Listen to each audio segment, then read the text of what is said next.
بینەرانی بەڕێز و خۆشەویست ئەم کاتتان باش خۆشحاڵم کە بەرنامەیەکی ڕۆژتان پێشکەش دەکەم. تەوەری ئەم جارەی بەرنامەکەمان قسەکردنە لەسەر سەرەتای مێژووی ڕۆژنامەگەری کوردی و هەروەها ئەو بارودۆخەی کە ئێستا میدیای کوردی تێدایە. بە خۆشحاڵیەوە میوانداری کاک ئیسماعیل هەنارەیی نووسەر و ڕۆژنامە نووسمان کردووە. کاک ئیسماعیل یەکێکە لەو کەسانی کە هەم لە بواری ئەنفال و لە بواری ڕۆژنامەگەری جێدەستی دیارەوە خزمەتێکی زۆری کردووە. کاک ئیسماعیل بەخێربێی. زۆر سپاس. بینەرانی بەڕێز ئەمەوێت سەرەتا باسێکی پرۆفایلی کاک ئیسماعیل هەنارەیی بۆی بەڕێز و خۆشەویستکەم. ئیسماعیل حەسەن نەجم ناسراو بە ئیسماعیل هەنارەیی لە ساڵی 1970 لە گوندی هەنارەی ناوچەی جباری لەدایک بووە. هەڵگری بڕوانامەی بەکالۆرۆسە لە یاسا، ئەندامی یەکێتی مافەروەرانی لقی کەرکووکە، هەروەها ئەندامی سندیکای پارێزەرانی عێراق لقی کەرکووکە، ئەندامی ژووری ناوبژیوانانی نێودەوڵەتی میسرە، هەڵگری بڕوانامەی دیبلۆمە لە بواری ڕاگەیاندن و هەروەها ئەندامی کارای سندیکای ڕۆژنامەنووسانی کوردستان لقی کەرکووکە، هەروەها ئەندامی تۆر ڕۆژنامەنووسانی جیهانیە، ئەندامی کۆمەڵەی خۆشنووسانی کوردستانە و سەرنووسەری گۆڤاری ساڵبوون و ساڵباتوو ببورن. ساڵباتوو ساڵنامەی هیوایە تایبەت بە پرسی جونەساید و ئەنفال. چەندین وتار و ڕیپۆرتاژ و وەرگێڕانی لە زۆربەی گۆڤار و ڕۆژنامە و وێبسایتەکانی کوردستان بڵاو کردوێتەوە و هەروەها جگە لە بەرهەمی سەرەتاکانی ڕۆژنامەگەری کوردی کە نووسەر دکتۆر سەباح موساعلی نووسوێتی کاک ئیسماعیل وەرگێڕانی بۆ کردووە و جگە لەم بەرهەمەی چەندین بەرهەمی دیکەی هەیە لەوانە لە بواری ئەنفال و لە بواری جینۆساید چەندین بەرهەم و کتێبی هەیە. کاک ئیسماعیل ئەم کتێبەی وەرگێڕاوەتە سەر زمانی کوردی ئەگەر هاوڵاتیەک یاخود خوێنەرێک کەسێک بیاوێت ئاشنا بێت بە سەرەتاکانی ڕۆژنامەگەری کوردی پێم وایە تەنها ئەم کتێبە بخوێنێتەوە کافیە. کاک ئیسماعیل زۆر بەخێربەی. ماشەڵڵا هەکبەیەکی پڕت لە بەرهەمی ئەدەبی و بواری جینۆساید بە تایبەتی هەیە. ئەم کتێبەی کە وەرگێڕاوەتە سەر زمانی کوردی پێت وایە کە مێژووی ڕۆژنامەگەری کوردی ینی وێژوێکی پەرش و بڵاوە. چۆن بتوانین ئەم مێژووە بە نەوەکانی ئێستا بناسێنین و پێت وایە ئەم کتێبە زۆر زەڕور بۆ ئەوەی وەرگێڕێتە سەر زمانی کوردی؟ بەڵێ دیارە پێش ئەوەی کە من ئەم کتێبە لە زمانی عەرەبی و بکەم بە زمانی کوردی کە کتێبی دکتۆر سەباح موساعلیە کە لە زمانی عەرەبیەوە من وەرم جێڕاوەتە سەر زمانی کوردی. پێشەم کتێبە چەندەها کتێبی تر لە بواری مێژووی ڕاگەیاندنی کوردی نووسراوە بە دڵنیاییەوە کاری زۆری لەسەر کراوە و من بەشێک لەو کتێبانەشم خوێندوتەوە، بەڵام ئەم کتێبە کاتێک بە عەرەبیەکەی خوێنمەوە بینیم بە شێوەیەکی پوخت و کورتتر، ینی بە شێوەیەکی گشتگیرتر لەسەر مەوزوعی بابەتی مێژووی ڕۆژنامەگەری کوردی دەدوێت، بۆیە بە باشم زانی وەری بجێڕمە سەر زمانی کوردی. کاک ئیسماعیل، نەبوونی دەوڵەت و کورد نەبووەتە خاوەنی دەوڵەت و تا ئێستاش چەندین هەوڵە درراوە، بەڵام نەیتوانیت بە دەوڵەت و سەربەخۆی خۆی ڕابگەێنێت. لە پێشەکی ئەم کتێبەشدا باسی ئەوەت کردووە کە نەبوونی دەوڵەت وای کردووە کە مێژووی ڕۆژنامەگەری شپەرت و بڵاو بێت. بۆ ئێستای هەرێمی کوردستان کە هەرێمی کوردستان بەشێک ینی نیمچە سەربەخۆیەکی هەیە، پێت وایە هەر هۆکاری پەرش و بڵاوی میدیای کوردیە مێژووی ڕۆژنامەگەری کوردی هەر ئەو هۆکارەیە کە دەوڵەتی نییە؟ بەڵێ دیارە مێژووی سەرەتای ڕۆژنامەگەری کوردی دەگەڕێتەوە بە ساڵی 1898 کە ئەو کار لە سەردەمی عوسمانیەکان بنەماڵی بەدرخانیەکان لە وڵاتی مسر ڕۆژنامەیەکیان بەناوی یەکەمین ڕۆژنامە بەناوی ڕۆژنامەی کوردستانیان دەرکردووە. دیارە لەو کاتەیە هۆکاری دواکەوتنی ڕۆژنامەگەری کوردیش بە دڵنیاییەوە کە بەڕێزت باسی پێشەشیەکەت کرد دەگەڕێتەوە بۆ ئەوەی کە کورد لەو کاتەدا شوێنێکی نەبووە کە بتوانێت هەمیشە لە وڵاتانی تر خاکەکەیان داگیر کردووە و لەو سەردەمەشدا کە دەوڵەتی عوسمانی باڵا دەست بووە نەیتوانیوە کە بە شێوەیەکی ئازاد ڕۆژنامەیەک دەرکات. بۆیە لە قاهیرە لە وڵاتی مسر کە لەو کاتەدا مسر پەناگەیەک بووە بۆ شۆڕژێڕانی کە لە وڵاتانەوە ئەوانەی کە لەسەر دەستی عوسمانەکان ڕایان کردوێتە ئەوێ و لەوێ ڕۆژنامەی کوردستان لە لایەن مقدار مەدحەت بەدرخان لە مسر دەرکراوە. کاک ئیسماعیل، مێژووی ڕۆژنامەگەری کوردی بە چەند قۆناغێک هاتیەپەڕیوە. دوای دەرکردنی ڕۆژنامەی بانکی حەق کە دەرکراوە دواتر لە سەردەمی شۆڕشی ئەیلول و دواتریش پارتی دیموکراتی کوردستان ڕۆژنامەی تاخی و خەبات دەرچوو. ئەو دوو قۆناغە پێت وایە یعنی خوێندنەوەی بەڕێزت چییە بۆ ئەو دوو قۆناغی کە ڕۆژنامەگەری کوردی پیاتێ پەڕیوە دوای ئەوەی کە شۆڕشی ئەیلول هەڵەگیرسێت و پێش شۆڕشی ئەیلول کە ڕۆژنامەکانی کوردستان لە تاراوگە دەرچوون و لە دەرەوەی هەرێمی کوردستان دەرچوون خوێندنەوەی بەڕێزت بۆ ئەو دوو بارودۆخەیە ئەو دوو قۆناغی کە مێژووی ڕۆژنامەگەری کوردی پیاتێ پەڕیوە چییە؟ بەڵێ دیارەوەکو بەڕێزت باس کرد لە سەرەتادا کە باسی سەردەمی عوسمانیەکانمان کرد لە سەردەمی ڕۆژنامەی کوردستان لەو کاتەدا بە هەدەف و ئامانج لە دەرکردنی ڕۆژنامەی کوردستان ئەوە بووە کە بتوانێت بە قەزەی نەتەوەیی لە لای لاوانی کورد بناسیێنێت و بە جیهان و دەوروبەریش بڵێ کە گەلی کورد خاوەنی وشەیە و خاوەنی زمانێکی سربەخۆی خۆیەتی و ڕۆژنامەی هەیە بە دڵنیاییەوە لە سەردەمی شۆڕشی ئەیلولشدا ڕۆژنامە و ڕاگەیاندن بەگشتی ڕەکە لەو سەردەمەدا ڕۆژنامەی خەبات و ڕۆژنامەی تاخی و ڕادیۆی دەنگی کوردستان هەموو ئەمانە لە بواری شۆڕژێڕی و بواری نەتەوەیی یا دەورێکی باڵای خۆیان هەبووە کە لەو سەردەمەدا لە سەردەمی شۆڕشی ئەیلول سەردەمی خەبات و خەباتی گەلی کورد بۆ دژی ڕژەمی بەعس. بەڵێ ئێستا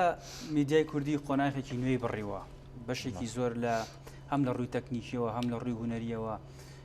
گەشتۆتە قۆناغێکی ئەگەر بڵێن زۆر زۆر پێشکەوتو نیە لە چاو وڵاتانە بەڵام تا ڕادەیەک پێشکەوتنی بەخۆوە بینیوە.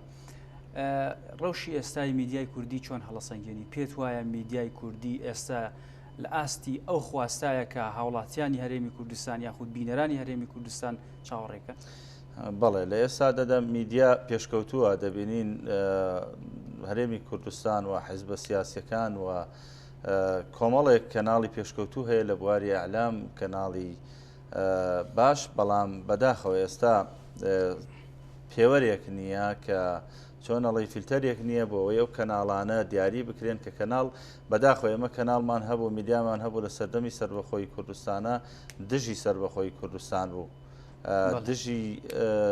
بابەتی سربەخۆی کوردستان بوو کە لە ئێستادا ئەویش خۆ نەبینەوەیە لەسەر لەو ئاستەیە کە ئەمانە لە ئاسی بەرپرسیارەتیا خۆیان نابینەوە بۆ ئێستا دەبینین بە خۆشحاڵیەوە کۆمەڵێک کەناڵی باش هەیە کەناڵی پێشکەوتوو هەیە بەڵام زۆر جاریش ئەو کەناڵانە ئەو بەرپرسیارەتیە نەتەوەییە و نیشتیمانیە بەشیان لە ئەسۆی خۆیان ناگرن. پێشتر ئەو کۆمەڵانەی کە لە بواری ڕۆژنامەگەریە کاریانە کرد و ئەو کەسانی کە لە بواری ڕۆژنامەگەری کاریانە کرد پەیامیان ئەوە بووە کە دەنگی کورد بە جیهان بگەێنن. ئێستا لە هەرێمی کوردستاندا و ئێستا ئەو میدیایی کە زیاتر باز دەکرێت ئەوەیە کە بۆ ئامانجێکی سیاسیە بۆ چوونێکی سیاسیە بیگەێنێت پێت وانە یعنی میدیا لە ڕابردووە باشتر کاری کردووە بۆ ئەوەی کە دەنگی کورد و با بڵێن ڕەنگی کوردیش بە جیهان بگەێنێت و بیناسیێنێت یعنی ئەگەر بەڕێزت بەراوردی بکەی لە نێوان ڕابردووی ڕۆژنامەگەری کوردی و ئێستای ڕۆژنامەگەری کوردیە پێت وایە باشتر لە ڕابردووە باشتر توانراوە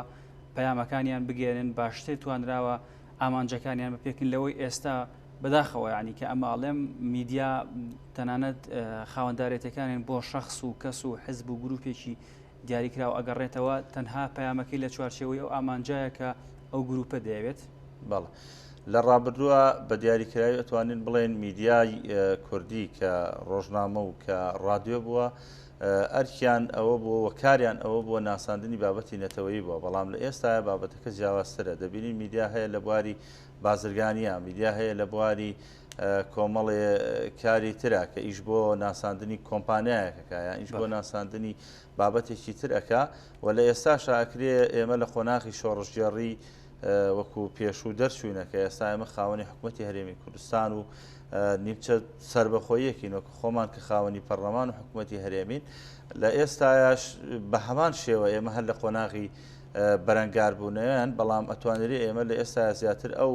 پێشکەوتن و ئەو سەروەریانەی کوردستان و ئەوانە پیشانی دەرەوە بدەین کە دەبینین لە ئێستاشا پەیامی بەشێک لەو کەناڵانە ئێستا پەیامی ئەوەیە کە بەدرەوە بڵێن کە ئێمەش وەکو هەرێمی کوردستان لە ئێرەشا پێشکەوتن هەیە لە چاو ینی زۆر جار ئێمە هەر لە ڕێ و ڕاگەیاندانەوە وامان کردووە کە پیشاندانی ڕووی جوانی کوردستان دەبینین لە خۆپیشاندانەکانی عێراقا بەشێکیان خۆزگە بە کوردستان ئەخوازن کە لە ڕووی ئاوادانیەوە لە ڕووی پێشکەوتنەوە ئەمیش پیشاندانە لە ڕێگەی میدیاوە دەبینین بۆ لە ڕووی گەشت و گوزار و لە ڕووی هات و چۆ و سەفەرەوە کە دەبینین لە خواروی عێراقەوە لە بەغداوە بە دێن بۆ کوردستان بۆ گەشتکردن ئەمیش توانیمانە ئێمە لە ڕێگەی میدیاوە ئەو جوانی کوردستان پیشاندین بۆیە دەکرێت بڵێن بەشێکی میدیا لە ئێستادا ئەرکی ئەوەیە کە هەر قۆناغی بەرەنگاربوونەوەیە و ئەوەیە بەڵام بەشێکشی پیشاندانی جوانەکانی پێشکەوتن و جوانەکانی کوردستانە. ئیسماعیل ئەگەر بگەڕێنەوە بۆ سەردەمی ڕۆژنامەی تێگەشتین ڕاستی کە لە شاری سلێمانی دەرچووە لە سەردەمی ئینگلیزە ئەم ڕۆژنامەیە بوعدێکی پڕۆپاگەندەی هەبووە بۆ ئینگلیز پێت وانە ئەو ڕەوشەی کە لەو کاتا هەبووە ئێستاش یعنی زاڵە بەسەر میدیای کوردیا بەشێک لە بەداخەوە بەشێک لە میدیاکان بە جۆرێک لە جۆرەکان پڕۆپاگەندەی سیاسی بۆ لایەنێکی تەنانەت دەرەوەی سنووری جوگرافیای هەرێمی کوردستان شاکە؟ بەڵێ ڕۆژنامەی تێگەیشتنی ڕاستی کە لەو سەردەمەدا لەلایەن جەمالەدین بابان کە ئەفسەرێک بووە لە سوپادا کە لە خەڵکی سلێمانی بوو لە بنەماڵی بابانەکان کە ئەو ڕۆژنامەی دەرکردووە بەڵام مەبەست لە دەرکردنی ڕۆژنامەی تێگەیشتنی ڕاستی لەو سەردەمەیە ئەوە بووە کە ئەو ڕۆژنامەیە زیاتر سیاسەتی بەریتانیەکانی پیشانداوە کە ئەوان ویستویانە لە ڕێی ئەو ڕۆژنامەیەوە سیاسەتی خۆیان پیشانی خەڵک بدەن و بۆ ئەوەی خەڵک شوێنیان کەوێ بۆ خەڵک دوایان کەوێ سیاسەتەکان بە باشزانێ بەڵام بەداخەوە ئێستاش لەوانەیە بەو شێوەی ئەوجا کە لەو کاتەیە میدیا لە توانە بڵم لەژێر دەسەڵاتی حکوومەتە دەسەڵاتدارەکان بۆ ڕنگدانەوەی سیاسەتی ئەوان بوو ئێستاش بە هەمان شێوە دەبینین بەشێک لە کەناڵەکان بە سیاسەتی دەرەوەی هەرێمی کوردستان بەداخەوە هەندێک جار ئاراستە ئەکرێن بەڵام بە جۆرێکی بە فۆرمێکی تر ینی هەواڵ و بابەتەکانیاندا ڕێژنەوە و خزمەت بە ئەو لایەنانەیەکەن بەداخەوە پێت وایە ئەمە چۆن چارەسەرەکرێت کاک ئیسماعیل تۆ ڕۆژنامە نووسێک کە ئەزمونێکی زۆرت لە بواری میدیا هەیە و ئەزمونێکی زۆرت لە بواری نووسینە هەیە پێت وایە ئەمە چۆن چارەسەرەکرێت چۆن ئەتوانین میدیایەکی نیشتیمانیمان هەبێت؟ بەڵێ ئەمە بەوە دەکرێت کە ئێمە نیشتیمانی خۆمان خۆش بوێت کە دەکرێت ڕۆژنامە و کەناڵ و ئەو بابەتانەی بەگشتی لە خزمەتی نیشتیمان و لە خزمەتی گەلی کووردا بێت بەو شێوەیە ئەمە ئەتوانین ڕۆژنامەکانیشمان کار لەسەر پیشاندانی ڕووی جوانی کوردستان بێ نەک ئێمە لەو کەناڵانەوە بابەتێک بابەتە ناشرینەکانی هەرێمی کوردستان پیشانی دەرەوە بدەین بۆیە بەم شێوەیە ئێمە ناتوانین خزمەتێک بە هەرێمی کوردستان و بە کوردستانیش بکەین. ڕۆڵی سندیکاکانی ڕۆژنامەگەری ڕۆڵی ئەو کۆمەڵە و ڕێکخراوانەی کە بۆ داکۆکی کارن لە مافی ڕۆژنامە نووسان و هەروەها داکۆکی لە ڕۆژنامە نووسانی کوردستان و عێراق و ڕۆژنامە نووسان بەگشتیەکەن چۆن هەڵدەسەنگێنی پێت وایە ینی لە هەرێمی کوردستانە سندیکاکانی سندیکای ڕۆژنامە نووسان توانیوێتی کە ئەم پەیامانە ڕێک بخاتەوە یاخود ئەرکی ئەوە بە جۆرێکی تر پرسیارەکە بکەم ئەرکی ئەوە کە پەیامی میدیای ڕێک بخات؟ بەڵێ زۆر جار دەبینین بابەتێک لەسەر ڕۆژنامەگەری دەبێت کێشەیەک لە سەر ڕۆژنامە نووسێک هەر بە بەیاننامەیە کارەکان تەواو بێ بۆیە ئەم بابەتانش دەکرێت بەگشتی چونکە کەناڵەکان ئێستا بەشێکیان زۆریان سیاسەتی حیزبەکان پیشانەدەن دەکرێت ئەو ڕۆحیەتە لە لای تەواوی حیزبەکان هەبێ بۆ ئەوەی ڕاگەیاندنە حیزبەکانیش ڕاگەیاندنێ بن و ڕاگەیاندنە ئەهلیەکانیش بە هەمان شێوە کە ناوی خۆیان ناوە ڕاگەیاندنی ئەهلی کە بەشێکیان بەداخەوە مەبەستدارن ئەوانش بەگشتی ئێمە بگەڕێنەوە بۆ ئەوەی هەموو ڕاگەیاندنەکان ڕاگەیاندنی کورد بن و بۆ خزمەتکردنی نیشتیمان بن. پێت وایە میدیای ئەهلی هەیە؟ بەڵێ بەداخەوە لە زۆر بابەتەکانە دەبینین بەشێک لەو میدیا ئەهلیانە بە شێوەیەک لە شێوەکان خۆیان ساغ دەکەنەوە بە تەرەفگیری لایەنێک یان حیزبێک یان لایەنێکی سیاسیە. بەڵێ کاک ئیسماعیل باس لەوە ئەکرێت کە ئێستا جۆرێکی دیکە لە میدیا سەری هەڵداوە بەداخەوە میدیای فەیک ئەم میدیایە بە شێوەیە کارەکات هەوڵەدا ئەو ئامانجێکی ئەوێت بیپێچێت ئیتر بەلایەوە گرنگ نییە ئەم زانیاریە ڕاستە ڕاست نییە ئەم هەواڵە هەڵبەستراوە نییە یعنی ئەمەش بەشێکە لەو جیهانگیریەی کە میدیا بەگشتی تێکەوتووە هەرێمی کوردستانیش بەشێکە لەو لە جیهان و ئەم جۆرە میدیایە سەری هەڵداوەتیە یاخود هۆکارەکەی شتێکی دیکەیە بە بڕای بەڕێز دۆکن ڕۆژنامە نووسێک کە ئەزمونێکی زۆرت هەیەەوە بەردەوام ممارەسەی کاری ڕۆژنامەگەریە. بەڵێ بەداخەوە ئێستا دەبینین زۆر سایت زۆر ماڵپەڕ و پەیج دروست کراون کە لە کار لەسەر ناشرینکردنی کۆمەڵێک بابەتەکان کە کۆمەڵێک هەواڵ بڵاوەکەنەوە کە ئەم هەواڵانە هیچ بەنەمایەکی نییە کە بەداخەوە ئەمە لە ئیتیکی ڕۆژنامە گەریەوە دوورە و دەکرێت و کەسانی کە کار لەسەر ئەو بابەتانە دەکەن بۆ ناشرینکردنی کەسێک یان شخصێک یان لایەنێک بە شێوەیەکە و هەواڵە بنەمایەکی نییە دەکرێت بە شێوەیەکی ئەوە بیر بکرێتەوە کە کار نەکرێت لەسەر ناشرینکردنی هیچ کەسێک بەو شێوەیە. بەڵێ پێت وایە ینی ئێستا لە هەرێمی کوردستان میدیای نیشتیمانی هەیە یاخود ضرورە کە میدیایەک هەبێت میدیای نیشتیمانی بێت و خاوەنددارێتەکەی بگەڕێتەوە بۆ حکوومەتی هەرێمی کوردستان حکوومەتی هەرێمی کوردستان وەکو چۆن خزمەت گوزاری دابینەکە ئاو و کارەبا کە بەداخەوەش گلەیی لەسەر هەیە لەەن هاوڵاتیانەوە ئاواش ینی خزمەت گوزاری پێڕاگەیشتن زانیاری بۆ هاوڵاتیان دابین کات ئایا پێت وایە لەم قۆناغی ئێستای کە هەرێمی کوردستانی تایە میدیایەکی ئاوا ضرور نییە بۆ ئەوەی کۆی پەیامەکان ڕێک بخاتەوە نەک حزبێک میدیایەکی هەیە لێوە خۆی بە ئاراستەیەک پەیامەکەی بڵاو کاتەوە حیزبیکی دیکە بە ئاراستەیەکی دیکە پەیامەکەی بڵاو کاتەوە کۆمپانیایەک بە ئاراستەیەکی دیکە پەیامەکەی بڵاو کاتەوە پێت وانی ئەگەر میدیایەک هەبێت کە لایەنی ڕسمی بێ حکوومەت خاوەنددارێتی بکات هاوڵاتیان زیاتر ینی گوێ لەوە گرن و ئەوانی ئەو میدیانەی دیکەش بەو شێوەیە ناتوانن یعنی کاریگەریان لەسەر کۆمەڵگە نابێت. بەڵێ بەداخەوەی سە زۆربەی میدیاکان کەناڵەکان کەناڵی حیزبین و هەندێک جار هەندێک حزب باس لەوە دەکات کە کەناڵێک دوای دروستکردنی حیزبەکەیە و کەناڵە هیچ پەیوەندی بەو حیزبەوە نامێنێ بەڵام دەبینین زۆربەی ڕێکلام و بابەتەکان و وتارەکان و وەڵامدانەوە و سیاسەتەکانی لەو کەناڵەوەیە کە پێشتر خۆی ڕایگەیاندووە کە من پەیوەندیم بەو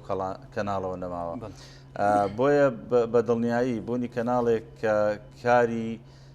ئەوە بێت تایبەت بێ بە حکوومەت و زمان حاڵی فەرمی حکوومەت بێت ئەوە کارێکی زەرورە و دەکرێت ئەوە هەبێت لە دەرەوەی کەناڵە حیزبەکان کە سیاسەتی حیزبەکانیان بڵاوکەن. کاک ئیسماعیل ئەو زۆری و بۆریەی بەداخەوە کەواڵێم لە هەرێمی کوردستاندا هەیە بە تایبەت لە شاری سلێمانی بەشێکی زۆر میدیاکان لە شاری سلێمانین و ئەمە پێتوانی ئەگەڕێتەوە بۆ ئەو ئازادیە ڕەهایە کە لە بواری ڕادەربڕین و ڕۆژنامەگەریە بۆ هەرێمی کوردستان لە هەرێمی کوردستاندا هەیە ئەمە دەستکەوتێکی باش نییە بۆ حکوومەتی هەرێمی کوردستان بۆ هەرێمی کوردستان کە بەشێکی زۆر لە میدیاکان ئەتوانن بە ئازادانە دەنگی خۆیان بگێنن و ڕێکخراوەکان ئەتوان بە ئازادانە دەنگی خۆیان بگێنن و میدیا بە ئازادی دەستی ئەگا بە هەموو هەواڵ و بە هەموو زانیاریەک لە هەرێمی کوردستاندا. بەڵێ دیارە ئێستا بابەتی میدیا و ئەو هۆکارانەی میدیا و ڕاگەیاندن زۆرن لە کوردستانە وەکو خوێنرا و بیسترا و بینرا و بەڵام دەکرێت وەک ئەو ئازادی کە هەیە ئێستا هەموو حزبێک هەموو بگرە کۆمپانیەکانیش میدیای تایبەت بخۆیان هەیە دەکرێت ڕقابەیەکش هەبێ بەسەر ئەم کەناڵانەوە کە نەتوانن لە سیاسەتی نیشتیمانی دەرچن کە شتێک بڵاوکەنەوە کە زیانی بۆ نیشتیمان و بۆ هەرێمی کوردستان هەبێ لە ڕووی ناشرینکردنی هەرێمی کوردستان و کوردەوە بۆیە دەکرێت چوارچێوەیەک هەبێت کە ئەو کەناڵانە لێپرسینەوە بکرێن کە هەر کەسێک بە پێی سیاسەتی خۆی نەتوانێت تەحشیر و ناوزڕاندن بکە. کەواتە پێویستە ئەنی میدیا ڕەوشی میدیا کاری میدیا لە هەرێمی کوردستاندا ڕێک بخرێتەوە بە چوونی بەڕێزت. لە ماوەی ڕابردوو سندیکای ڕۆژنامە نووسانی کوردستان هەوڵێکیان هەبوو بۆ دامەزراندنی ئەنجومەنی جێبەجێکردنی میدیایی ئەگەر ناوەکەیم بە دروستی وتبێت ئەم ئەنجومەنە کاری ئەوە بێت کە پەیامی میدیایی ڕێک بخاتەوە لە هەرێمی کوردستانە بە بڕای بەڕێزت پێت وایە ئەم ئەنجومەنە زۆر زەرور بێ یاخود پێت وایە ئەم ئەنجومەنە ئەتوانێت چی گۆڕانکاریەک بکات لە دوای ئەوەی کە ئەگەر دروست بێت. بەڵێ کاک بێستون ئەوانشی کە لەو ئەنجومەنە و لە سندیکاکانی ڕۆژنامە نووسانن هەمویان لێنەری حیزبەکانن بۆیە ئەو کەناڵانشی کە ئێستا زۆر جار دەبینین لە گرژی نێوان لایەنەکانە زۆرترین هەتا ئەگاتە ئاسی هەڕەشە و ئەوەش لە کەناڵەکان دروستە بێ ئەوە پێم وانە بەو شێوەی ئەکرێت چارەسەر بێ بۆیە دەکرێت بەو شێوەیە کە بگاتە ئەو ئاسی کە حیزبەکان خۆیان هەست بەوە بکەن ئەم بابەتە یان هەموو کەناڵەکان ڕۆژنامە نووسەکان هەست بەوە بکەن کە ئەم بابەتە بابەتێکی بۆ بابەتی نیشتیمانی بۆ بابەتی ئەوە مرۆڤایەتی زیانی هەیە بۆیە دەکرێت ئەوان خۆیان لە قەرەی ئەو هەواڵ و بابەتانە نەدەن کە بە شێوەیەکی خراپ بەسەر هەرێمی ڕۆژی هەرێمی کوردستانە کەواتە پێت وایە ئەگەر ئەو ئەنجومەنەش دروست ببێت ناتوانێت ئەم زۆری و بۆری و ئەم پەرش و پڵاوەی کە لە پەیامی سیاسی میدیاکانی هەرێمی کوردستاندا هەیە چارەسەر بکات؟ وەڵاهی ئەمە هیوای ئەوە خوازین کە بتوانن بەڵام پێم وانە بتوانرێت. کاک اسماعیل میدیا ئێستا وەکو باش پێشتریش باسمان کرد ینی تا ڕادێکی باش لە هەرێمی کوردستاندا پێشکەوتووە و سۆشیال میدیا بمانەوە نەمانەوێت بووە بە واقعێک کە میدیاکان بەکاری هێن یعنی ئەتوانن ئەو میدیانە پەیامەکانیان بە زۆری لە ڕێگەی سۆشیال میدیا لە ڕێگەی تۆڕە کۆمەڵاتەکانەوە بڵاوەکەنەوە ئەمە چ کاریگەرێکی لەسەر دەرونی خەڵک ئەبێت بە تایبەت کە ئەو پەیامەی کە لە سۆشیال میدیا بڵاوێکاتەوە جیاوازە لەو پەیامەی کە لە سایتە ڕسمێکی خۆی لە پێگەڵ ڕسمێکی خۆی وڵاوی کردوێتەوە ینی هەڵخەڵەتاندنێک لە نێوان ناونیشانی پەیامەکە بۆ ناوڕۆژ پەیامەکە هەیە. بەڵێ ئێستا ئەتوانین بڵێن سۆشیال میدیا شوێنی بە تەلەڤیزۆن و کەناڵە ئاسمانیەکان و هەرسێ یعنی ئەوانش لەخ کردووە ئێستا دەبینین ئەو بابەتی کە لە کەسێک هەموو کەسێک بۆ خۆی ئێستا موبایلێکی پێ و فەیسبوکێکی هەیە و ڕۆژنامە نووسێکە کە دەبینین لە شوێنی ڕووداوێک پێش ئەوەی کە لە تەلەڤیزۆن بڵاو بێتەوە ئێوارەیان کاتی هەواڵەکان ئەو وێنەی بابەتەکە ئەگرێ و بڵاوێک کاتەوە بۆیە ئەمەش وای کردووە کە هیچ ئەو چاودێری کە وتمان لەسەر سۆشیال میدیاش نەبێ هەر کەسێ بۆ خۆی لە ئاستی خۆیەوە ئێستا بۆ بە ڕۆژنامە نووسێک دەکرێت ئەو بابەتە بەو شێوەش چارەسەر نابێت دەکرێت چەنەها فەیسبوک و پەیجی ساختە دروستکراوە کە دەبینین لێوە تەشیر بە یەکتری ئەکرێ بۆ ناوزڕاندنی کەس بۆ بەرامبەر بە حیزبەکان بەرامبەر بە کەسایەتیەکان بۆیە لە ئێستا سۆشیال میدیا پێم وایە بەهێزترین ڕاگەیاندنە چونکە تۆ لە زووترین هەواڵەکەت پێگاوە پێشەوەی کە لە تەلەڤیزۆنەکان بڵاو بێتەوە تۆ هەواڵەکەت پێگا. کاک ئیسماعیل چەمکێک دروست بووە لە میدیا پێگوترێت چەمکی ڕۆژنامەنووسی هاوڵاتی یاخود هاوڵاتی ڕۆژنامەنووس هەردوو دەستەواژەکە بەکارێ هێندرێت باسی ئەوشت کرد کە بەشێکی زۆر لە ڕۆژنامەنووسان یعنی هەمومان هەموو هاوڵاتیەک موبایلێکی پێ و بۆ خۆی خاوەنی میدیایەکە ئەگەر فەیسبوکەکەی خاوەنی میدیایەکە ینی ئەکرێت ئەم هاوڵاتی ڕۆژنامەنووسە جێگەی ڕۆژنامەنووس بگرێتەوە ئایا دروستە کە هاوڵاتیەک کارێکی ڕۆژنامەنووسی بکە بەبێ ئەوەی ئەندامی سندیکا ڕۆژنامەنووسان بەبێ ئەوەی پیشەی ڕۆژنامەنووسی وەکو پیشەیەک بۆ بژێوی ژیانی خۆی بەکاربێنێت؟ بەڵێ دیارە زۆر جاریشە و سندیکانەی کە سندیکای ڕۆژنامەنووسان و بەڕێزت پێشتر باس کرد زۆر جار ناسنامەی ڕۆژنامەنووسیان بە چەند کەسێک داوە کە ئەسڵەن لە بواری ڕۆژنامەنووسی کاری نەکردووە بۆیە دەکرێت ئەوانیش ئەو بابەتانە ناساندنی ڕۆژنامەنووس وەکو خۆی کە خەڵکێک بێت کە ئاستێکی لەو بوارە هەبێت کە خەڵکێ بێ ڕۆژنامەنووس بێ بە فعلی ڕۆژنامەنووس بێ کە کاری ڕۆژنامەوانی بکات بەڵام دەبینین ئێستا وای لێ هاتووە هەر کەسێک بۆ خۆی هەواڵێک ئەنووسێ و بڵاوێک کاتەوە و زۆر جار دەبێتە جێگەی احتیباری خەڵکیش چونکە زۆر جارە و کەسانە کە ڕووداوێکی ئاگرکەوتنەوە ئەکەوێتەوە ڕووداوێک حادیسەیەک ئەکەوێتەوە ئەو کەسە خۆی ڕاستەوخۆ پێشەوەی کە تەلەڤیزۆنەکان بگەنە سەری خەڵک بۆ خۆی وێنەیەکی گرێ و بڵاوێک کاتەوە بۆیە زۆر جاریش کەناڵەکانیش پەیوەندی بەو کەسانەوەکەن کە زووتر لەوێ ئامادەن و حازرن. بەڵێ کاک ئیسماعیل سەبارەت بە ڕەوش ڕۆژنامەگەری کوردی لە ڕووی ئەو پێشێلکاریانی کە بەرامبەر بە ڕۆژنامەنووسانە کرێ پێت وایە ڕۆژ ڕۆژنامەگەری وە پێشێلکاری وە لە هەرێمی کوردستاندا ڕۆژەکە چۆنە بە بڕای بەڕێزت ئازادی هەیە بۆ ئەوەی هەموو میدیایەک بە ئازادی ڕاو بۆچوونی خۆی بڵاو بکاتەوە پەیام و هەواڵ و بابەتەکانی بڵاو بکاتەوە؟ بەڵێ پێم وایە ئازادی هەیە چونکە ئێستا تۆ ئەگەر سیر بکەی و ببینیت زۆر جارە و راپۆرت و بابەتانی کە لە تەلەڤیزۆنەکانەوە بە دژی یەکتر بڵاوەکرێتەوە دەبینین بابەتی زۆر توندن ئەوانەی کە لە گۆڤارەکان بڵاوت ئەکرێتەوە و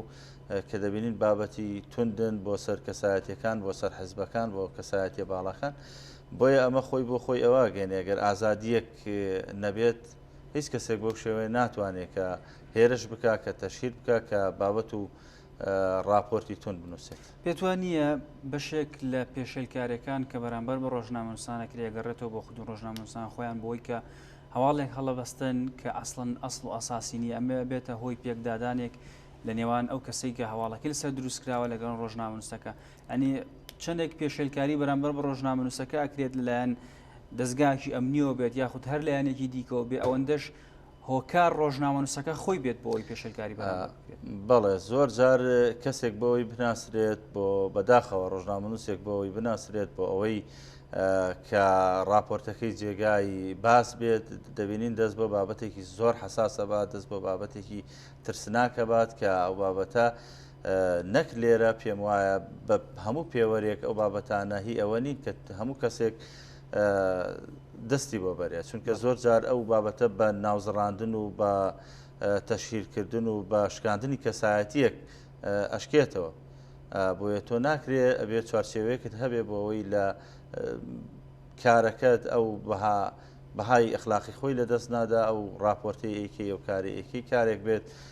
کە سنوورێک نەبەزێنێت سنووری مرۆڤایەتی نەبەزێنێت. زۆر جاریش هۆکارەکەی ئەوەیە کە ئەو ڕۆژنامەنووسە شارەزایەکی لە بواری یاساکانی ڕۆژنامەگەریان نیە، یعنی ئەوشا بێتە هۆکارێک بۆ ئەوەی کە ڕۆژنامەنووسەکە پێی وایە کە ڕاستە ئەو هەواڵە ئەو بابەتە بڵاو کاتەوە بەڵام بە شێوەیەک بڵاو کاتەوە هیچ شارەزایەکی لە بواری یاساکانی ڕۆژنامەگەری نییەوە ئەچێتە سنووری بەرامبەرەکەی ئەبەزێنێت و ئەوە بێتە هۆی پێشلکاری بەرامبەر بە ڕۆژنامەنووسەکە بەڕێزشت پێم وابێ هەمان مەبەستەدا بوو. بەڵێ زۆر سپاس بۆ ئیسماعیل هەنارەیی نووسەر و ڕۆژنامەنووس، سپاس بۆ بەشداریکردنت لە بەرنامەی تێڕۆژ گفتوگەکان زۆر بەسوود بوو بە هیوای سەرکەوتن بۆ بەڕێزت. سپاس بۆ بەڕێستە. بینەرانی بەڕێز و خۆشەویست تا بەرنامەیەکی دیکەی تێڕۆژ بەخواتان ئەسپێرم خواتانەکە.